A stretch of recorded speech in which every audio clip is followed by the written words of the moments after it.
Hello students, welcome you. Today I will explain about long-term market, axis long-term market, perfect competition and perfect main features of perfect competitions with schedules and diagrams. दीर्घकालीन बाजार जब उत्पादक के पास इतना पर्याप्त समय होता है कि वह मांग के अनुरूप पूर्ति को परिवर्तित कर सकता है तो उसे दीर्घकालीन बाजार कहते हैं, क्योंकि उत्पादन के सभी साधनों में परिवर्तन संभव होता है। मांग के अनुरूप पूर्ति को घटाया बढ़ाया जा सकता है। दीर्घकाल में उत्पादक स्थिर तथा परिवर्तनशील साधनों में वृद्धि करके वस्तु की पूर्ति को मांग के अनुरूप परिवर्तित कर सकता है।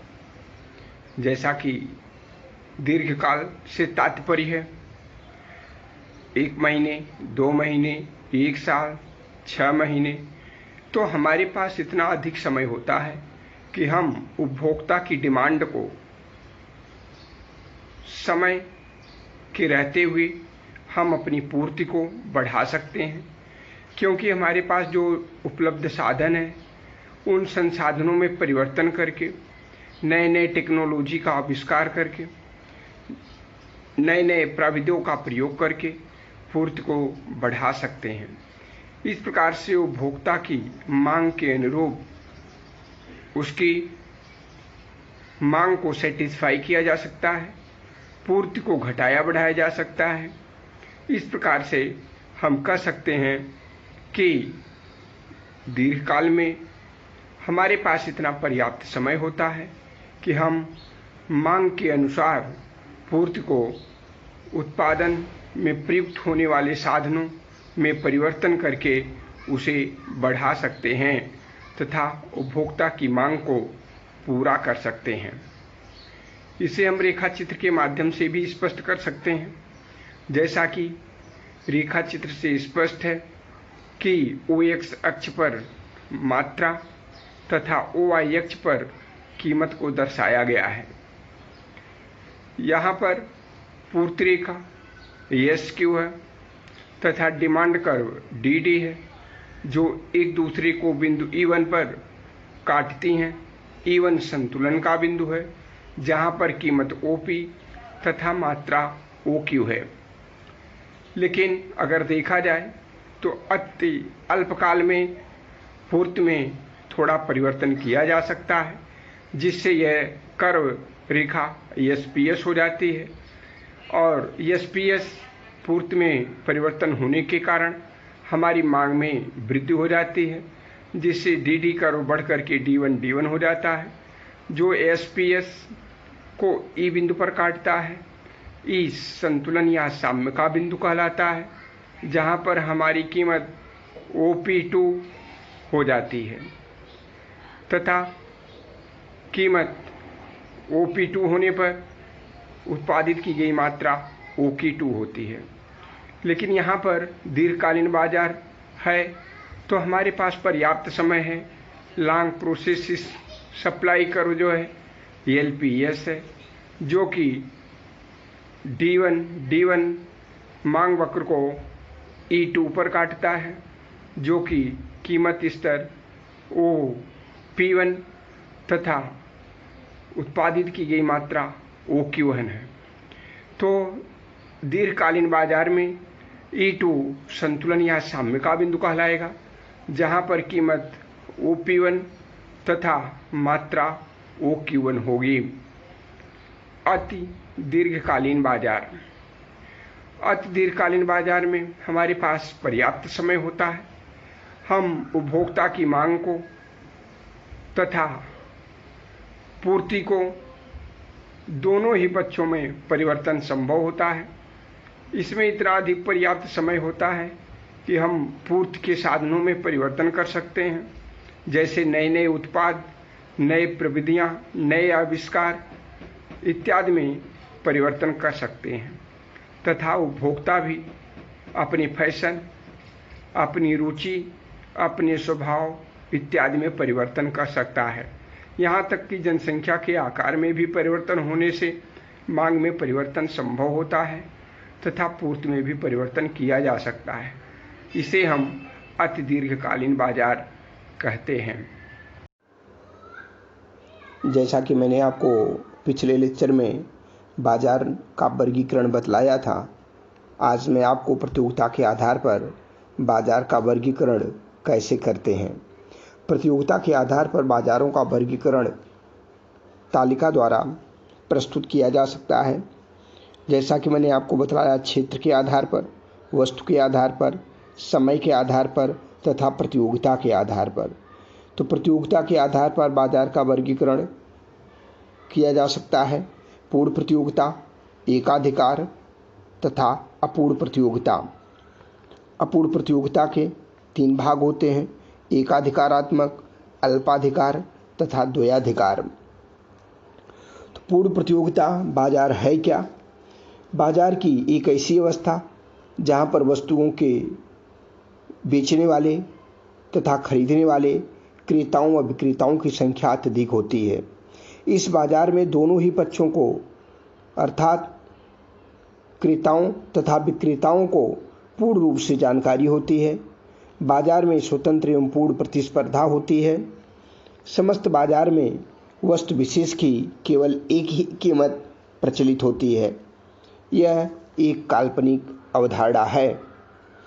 पूर्ण प्रतियोगिता उस समय पाई जाती है जिस समय प्रत्येक उत्पादन की उपज की मांग पूर्ण लोचदार हो। इसका तात्पर्य यह है कि बाजार का वह स्वरूप जिसमें क्रेताओं व विक्रेताओं की संख्या अधिक होने के कारण वस्तु विशेष की कीमत को कोई भी फर्म प्रभावित नहीं कर सकती। पूर्ण प्रतियोगिता बाजार में वस्तु की कीमत का निर्धारण उद्योग द्वारा की गई पूर्ति तथा मांग के साम्य के द्वारा निर्धारित होता है। इसमें विक्रेताओं की संख्या अधिक होती है, जिससे कि एक विक्रेता की पूर्ति कुल बाजार पूर्ति का एक नगण्य भाग होती है तथा सभी क्रेता अपनी पसंद के बारे में एक मत होते हैं। इसी कारण बाजार पूर्ण होता है। श्रीमती जॉन रॉबिन्सन के अनुसार पूर्ण प्रतियोगिता तब प्रचलित होती है जबकि प्रत्येक उत्पादक के उत्पादन के लिए मांग पूर्णतया लोचदार होती है। इसका अर्थ है कि विक्रेताओं की संख्या अधिक होती है तथा किसी एक विक्रेता का उत्पादन वस्तु के कुल उत्पादन का बहुत थोड़ा अंश होता है। सभी क्रेता प्रतिद्वंदी विक्रेताओं के बीच चुनाव करने की दृष्टि से समान होते हैं, जिससे बाजार पूर्ण हो जाता है। उद्योग द्वारा निर्धारित कीमत पर फर्म अपनी वस्तुओं को बेच सकती है, वह कीमत निर्धारित नहीं कर सकती, अर्थात फर्म का मांग वक्र पूर्णतया लोचदार या क्षैतिज होता है। स्पष्ट है कि पूर्ण प्रतियोगिता बाजार की वह स्थिति कहलाती है जिसमें एक वस्तु विशेष के अनेक क्रेता विक्रेता दोनों आपस में गलाकाट प्रतियोगिता करते हैं तथा संपूर्ण बाजार में एक ही कीमत प्रचलित होती है। पूर्ण प्रतियोगिता एवं विशुद्ध प्रतियोगिता में अंतर। प्रोफेसर चैम्बरलेन के अनुसार विशुद्ध प्रतियोगिता का अर्थ उस प्रतियोगिता से है जिसमें एकाधिकारी तत्व पूर्णतया अनुपस्थित हों। पूर्ण प्रतियोगिता की तुलना में यह अधिक सरल तथ्य है, क्योंकि पूर्ण प्रतियोगिता में एकाधिकार की अनुपस्थिति के अलावा अनेकों पूर्णताएं पाई जाती हैं। एकाधिकार से तात्पर्य केवल एक विक्रेता से होता है, जबकि पूर्ण प्रतियोगिता से तात्पर्य अनेक क्रेताओं एवं विक्रेताओं की संख्या अधिक होती है। इसमें एकाधिकार की अनुपस्थिति को विशुद्ध प्रतियोगिता का नाम दिया गया है। इस प्रकार विशुद्ध प्रतियोगिता में निम्न लक्षण पाए जाते हैं: विक्रेताओं क्रेताओं की संख्या अधिक होती है, वस्तु की एक रूपता होती है, फर्मों के उद्योग में प्रवेश करने और छोड़ने की स्वतंत्रता होती है। इसके अलावा पूर्ण प्रतियोगिता में और भी विशेषताएं हैं: बाजार का पूर्ण ज्ञान, साधनों की पूर्ण गतिशीलता। इस प्रकार से हम इन समस्त विशेषताओं का उल्लेख करेंगे तथा इन विशेषताओं से पूर्व हम तालिका तथा रेखाचित्र द्वारा इसका स्पष्टीकरण करेंगे। जैसा कि तालिका में मांग एवं पूर्ति अनुसूची को प्रदर्शित किया गया है। तालिका से स्पष्ट है कि वस्तुओं की कीमत तथा वस्तुओं की मांग में विपरीत संबंध होता है। जैसे जैसे वस्तुओं की कीमतें बढ़ती जा रही हैं, वैसे वैसे डिमांड अर्थात मांग कम होती जा रही है, जबकि वस्तुओं की कीमत तथा उसकी पूर्ति में सीधा संबंध होता है। कीमत के बढ़ने के साथ ही साथ पूर्ति भी बढ़ती चली जाती है। इस प्रकार से कीमत तथा मांग के बीच का संबंध, कीमत तथा पूर्ति के बीच का संबंध को प्रदर्शित किया गया है। कीमत तथा मांग के बीच विपरीत संबंध होता है, जबकि कीमत तथा पूर्ति के बीच जो है सीधा संबंध होता है। इस प्रकार से इस तालिका में जैसे जैसे कीमत बढ़ती चली जा रही है, मांग घटती जा रही है तथा पूर्ति बढ़ती जा रही है, जिसे हम रेखाचित्र द्वारा स्पष्ट कर सकते हैं।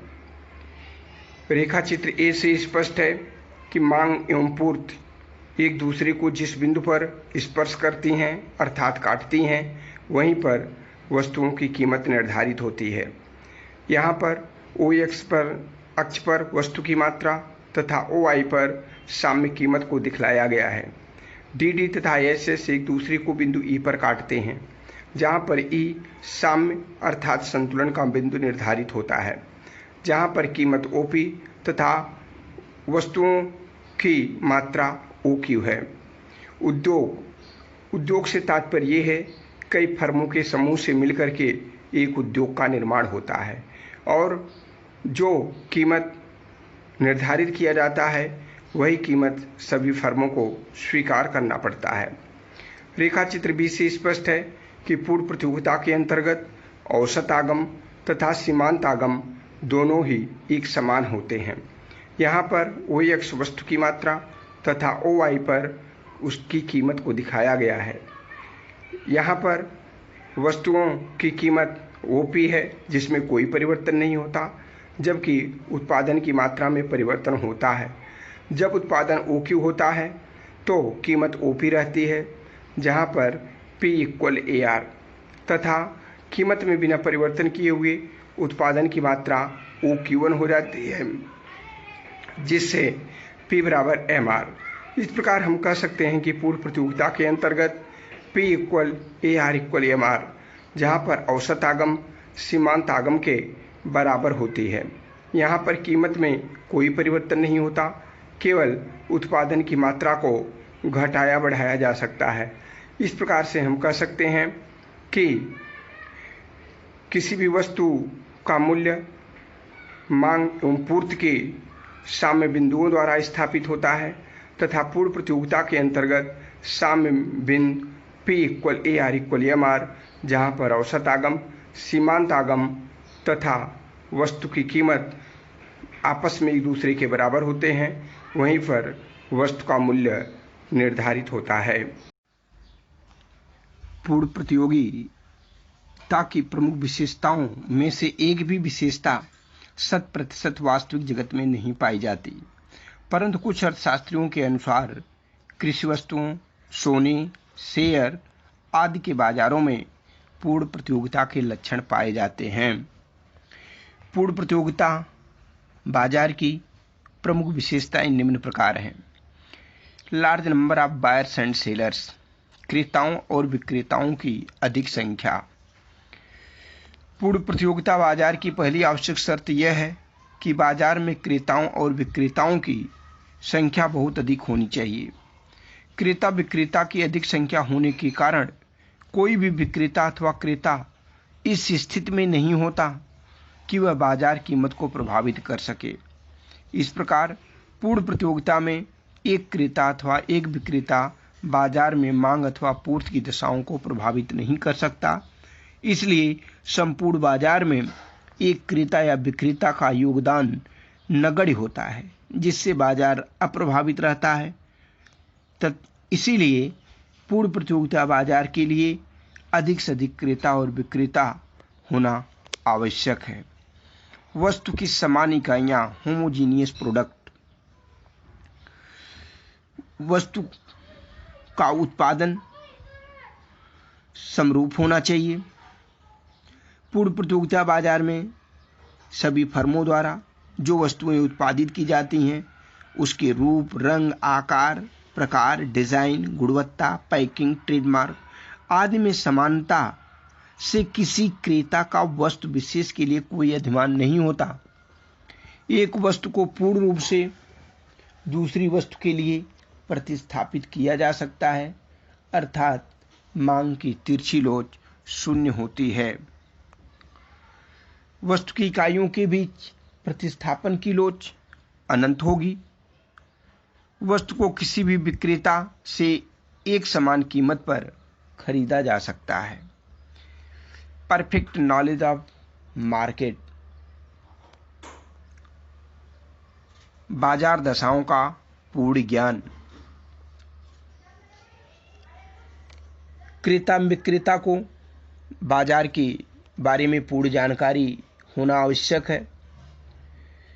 क्रेताओं और विक्रेताओं में निकट संपर्क होने से प्रचलित मूल्य की जानकारी होती है, इसलिए कोई भी विक्रेता अधिक मूल्य नहीं ले सकता। यदि विक्रेता ऐसा करे तो या तो क्रेता उसे छोड़कर अन्य विक्रेताओं के पास चले जाएंगे। यही कारण है कि वस्तु का एक ही मूल्य संपूर्ण बाजार में प्रचलित रहता है। कोई विक्रेता वस्तु की प्रचलित कीमत से अधिक कीमत देकर वस्तु नहीं खरीदेगा और उसे वस्तु के गुण, आकार, रंग आदि सभी के बारे में पूर्ण ज्ञान होता है। यही कारण है कि बाजार में वस्तु की एक सामान्य कीमत पाई जाती है।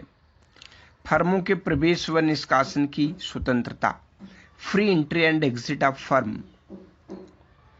पूर्ण प्रतियोगिता के अंतर्गत दीर्घकाल में उद्योगों में नई फर्मों को उद्योग से आगमन और बहिर्गमन की स्वतंत्रता होती है।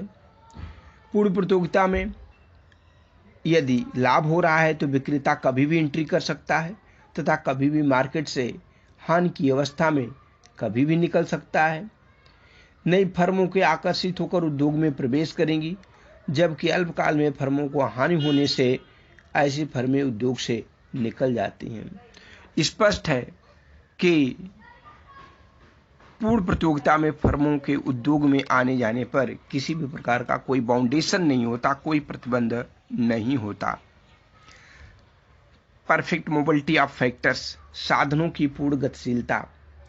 पूर्ण प्रतियोगी बाजार में उत्पादन के साधनों में पूर्ण गतिशीलता होती है, अर्थात साधन को एक उद्योग से दूसरे उद्योग में तथा एक स्थान से दूसरे स्थान में पूर्ण रूप से गतिशील होते हैं।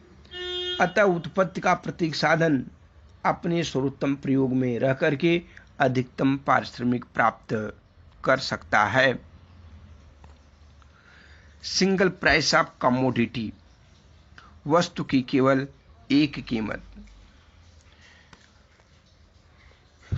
पूर्ण प्रतियोगिता बाजार में जैसा कि मैंने आपको बतलाया कि वस्तु की केवल एक ही कीमत प्रचलित होती है। इससे अधिक कीमत लेने पर किसी भी प्रकार की कोई मांग नहीं होगी, मांग एकदम से शून्य हो जाती है। इस प्रकार से फर्म अथवा उद्योग किसी भी वस्तुओं की मूल्य को नहीं बढ़ा सकता, क्योंकि मूल्य को बढ़ाने से उपभोक्ता किसी दूसरे व्यक्ति के पास उस वस्तु को खरीदने के लिए जा सकता है। अर्थात यदि मूल्य बढ़ गया तो उसकी मांग शून्य भी हो सकती है। हस्तक्षेप रहित नीति अर्थात स्वतंत्र व्यापार नीति, फ्री ट्रेड पॉलिसी। बाजार में गवर्नमेंट का किसी भी प्रकार का कोई हस्तक्षेप नहीं होता। सरकारी नियंत्रण बाजार दशाओं को प्रभावित नहीं कर पाता। यहाँ पर क्रेता एवं विक्रेताओं के बीच सरकार का किसी भी प्रकार का कोई बाउंडेशन नहीं रहता। मूल्य वस्तुओं का घट रहा है या बढ़ रहा है, इसमें उसका किसी भी प्रकार का कोई बाउंडेशन नहीं रहता। परिवहन लागतों की अनुपस्थिति। पूर्ण प्रतियोगिता बाजार में क्रेता व विक्रेता दोनों एक दूसरे के इतने समीप होते हैं, कि वस्तुओं को एक स्थान से दूसरे स्थान पर लाने या ले जाने की कोई लागत नहीं होती, अर्थात परिवहन लागत शून्य होती है। वस्तु की कीमत समान रहने की प्रवृत्ति होती है। परिवहन लागतों की अनुपस्थिति के कारण ही पूर्ण प्रतियोगिता की कल्पना की जा सकती है। यदि बाजार में परिवहन लागतें मौजूद हों तो वस्तु की कीमत समरूप नहीं रह पाएगी। Price taker and quantity adjuster पूर्ण प्रतियोगिता के अंतर्गत कीमत ग्राही एवं मात्रा समायोजक होती है। फर्में उद्योग द्वारा निर्धारित कीमतों को स्वीकार करके कितनी भी मात्रा में वस्तुओं की विक्रय कर सकती हैं। गला काट प्रतियोगिता, इस बाजार में विक्रेताओं में प्रतिस्पर्धा पाई जाती है, जिससे अर्थशास्त्र में गला काट प्रतियोगिता अवधारणा के नाम से जाना जाता है। पूर्ण प्रतियोगिता एक काल्पनिक अवधारणा है। पूर्ण प्रतियोगिता की उपयुक्त दशाओं या विशेषताओं को जानने के पश्चात ये स्पष्ट हो जाता है कि वास्तविक जीवन में इस प्रकार की कोई दशाएं मौजूद नहीं हैं और न उसमें किसी भी प्रकार का कोई विचलन दिखाई देता है। ये दशाएं आदर्शतम स्थिति को प्रदर्शित करती हैं, जो कि वास्तविक एवं व्यवहारिक जगत में नहीं दिखाई देती। यही कारण है कि उक्त दशाओं की वास्तविक अनुपस्थिति होने से बाजार में क्रेताओं तथा विक्रेताओं में प्रतियोगिता पूर्ण नहीं होती है। इसलिए पूर्ण प्रतियोगिता बाजार एक काल्पनिक अवधारणा है।